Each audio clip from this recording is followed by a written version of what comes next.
Desa Sembalun Lawang Kaki Gunung Rinjani terdapat komunitas masyarakat, sebagian besar adalah suku Sasak. Aktivitas masyarakat di sana adalah sehari-hari sebagai petani sawah, pedagang, buruh tani, dan beberapa warga ada juga yang memilih menjadi pegawai negeri untuk terus dapat mempertahankan kehidupannya.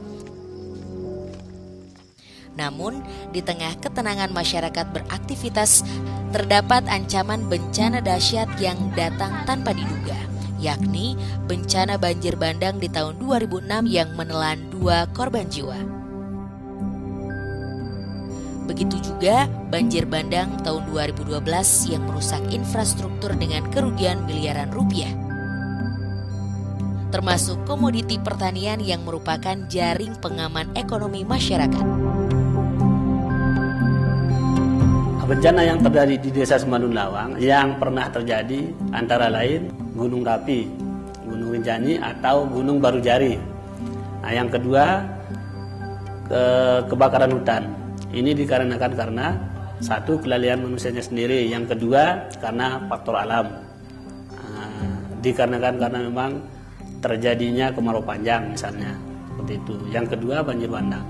Nah, di tahun 2006 banjir bandang itu sangat besar sekali dan menelan korban 1 jiwa. Dan kerugian di petani di desa kami adalah diperkirakan saat itu di atas 3 miliar. Dan 2012 terjadi lagi bencana alam, yaitu bencana banjir bandang. Nah, itu kerugian kami di Desa Sembalun waktu itu sekitar di atas 4 miliar. Itu. Nah, kenapa seperti itu? Memang yang terjadi di 2006 itu lebih dahsyat.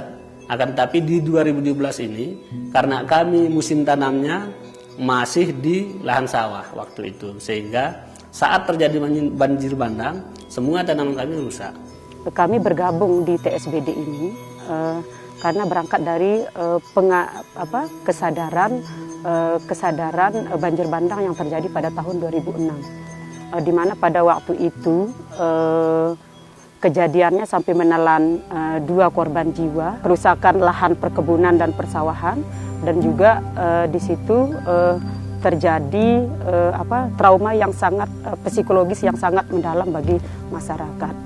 Bencana banjir bandang yang disebabkan penggundulan hutan di Gunung Rinjani yang mulai marak dilakukan masyarakat telah membangkitkan semangat tim siaga bencana desa atau TSBD untuk melakukan berbagai kegiatan pengurangan resiko bencana.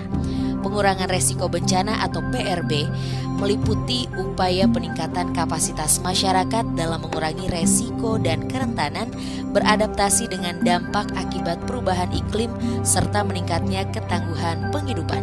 Salah satu komponen terpenting yang harus diperkuat dalam mengurangi resiko bencana adalah perempuan.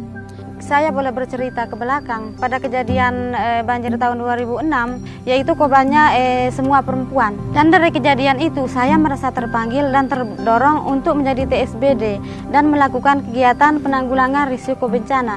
Karena yang lebih tahu kebutuhan perempuan itu adalah tentunya saya sendiri sebagai perempuan.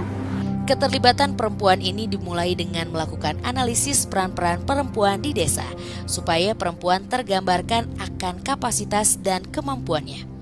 Maka partisipasi dan motivasi perempuan untuk mengikuti aktivitas pengurangan resiko bencana akan meningkat.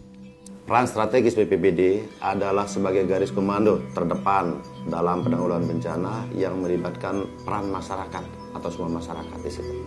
Dukungan yang dibutuhkan antara lain adalah yang pertama, dukungan sarana dan prasarana. Kedua, dukungan sumber daya dari SKPD lain.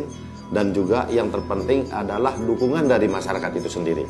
Jadi harapan saya ke depan kaitannya dengan adanya TSBD ini supaya dia lebih maju, kemudian lebih banyak membantu ya yang terkait dengan pengurangan risiko bencana itu. Ya, terutama sekali ya sering koordinasi dengan kita-kita yang ada di sini, BPBD dan masyarakat itu sendiri di situ di lokasi itu dan lain-lain lah seperti itu. Karena adanya sudah TSBD ini, kita sudah ada siap siaga, sudah ada peringatan dini, sudah ada tanda-tanda yang bisa kita sosialisasikan 3 hari sebelumnya, 7 hari sebelum kejadian, dan bahkan sampai 9 hari sebelum kejadian itu kita sudah konfirmasikan kepada semua masyarakat. Itu. Dan yang berperan di situ adalah perempuan. Kita yang aktif untuk selalu berkomunikasi dengan masyarakat. Ternyata sangat penting loh. Perempuan-perempuan ini berada di di penanggulangan bencana ini. Dari satu sumber mata air kita lakukan sampai 27 sumber mata air. Sebagiannya sudah kami lakukan rebuisasi untuk itu, untuk konservasi sumber mata airnya. Kami sudah ambil dari pohon bantek yang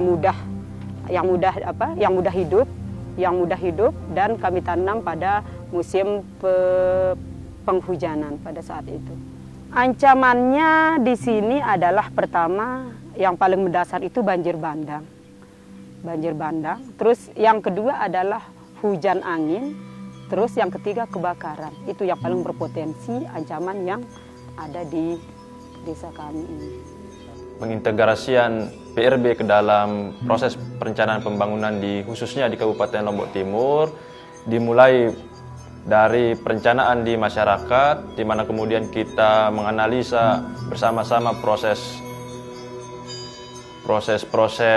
ancaman yang ada di masyarakat, kemudian itu kita kawal sampai dengan di tingkat kabupaten. Nah, ketika proses di kabupaten ini yang nampaknya sangat ada beberapa kendala dan tantangan yang harus kita hadapi, terutama dikaitkan dengan bagaimana kemudian PRB ini bisa masuk dalam RPJMD Kabupaten Lombok Timur yang saat ini sedang dibahas. Nah, kemudian konsepsi juga melakukan advokasi di tingkat pemerintahan agar supaya dokumen-dokumen yang sudah dihasilkan di masyarakat itu bisa dimasukkan ke dalam rencana pembangunan jangka menengah Kabupaten Lombok Timur. Nah, selain mutasi, tantangan yang dihadapi konsepsi dalam pengurusutamaan PRB adalah salah satunya keterbatasan sumber daya yang dimiliki. Nah, karena dokumen ini membutuhkan data dan informasi yang valid terkait dengan ancaman, terkait dengan risiko. Nah, sehingga kebutuhan akan data dan informasi ini masih sangat minim.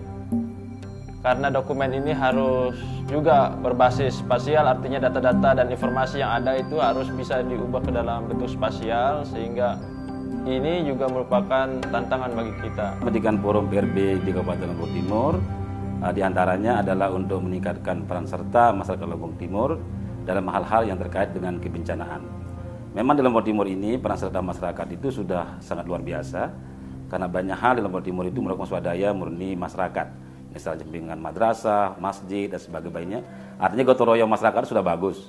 Nah, sekarang PRB ini sebagai institusi untuk mengkoordinir kegiatan-kegiatan itu yang terkait dengan kebencanaan. Misalnya kalau terjadi bencana, maka masyarakat itu bisa diwadahi oleh PRB itu untuk mengambil peran mengurangi dampak yang diterima oleh masyarakat yang kena bencana. Yang terlibat dalam pembentukan Forum PRB memang di Lombok Timur ini awal-awalnya dulu diinisiasi oleh OSPAM dan Konsepsi. Nah, dua NGO itu mengkoordinirnya dengan melibatkan stakeholder yang ada di Lombok Timur yang diawali dengan bentuk Pokja. Ya, di Pokja itu ada diwakili oleh birokrasi, ada juga LSM, ada juga masyarakat, dan ada juga pengusaha, tokoh agama. Keterlibatan perempuan dalam forum pengurangan risiko bencana sangat penting. Jadi bahkan dia harus mendapat posisi yang strategis di sana.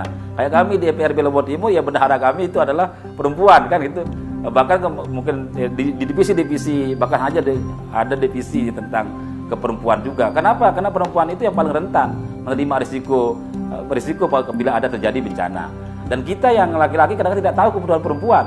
Terus ada ibu yang hamil, ada ibu menyusui, itu kan perempuan yang lebih layak untuk memberikan bantuan daripada yang laki-laki.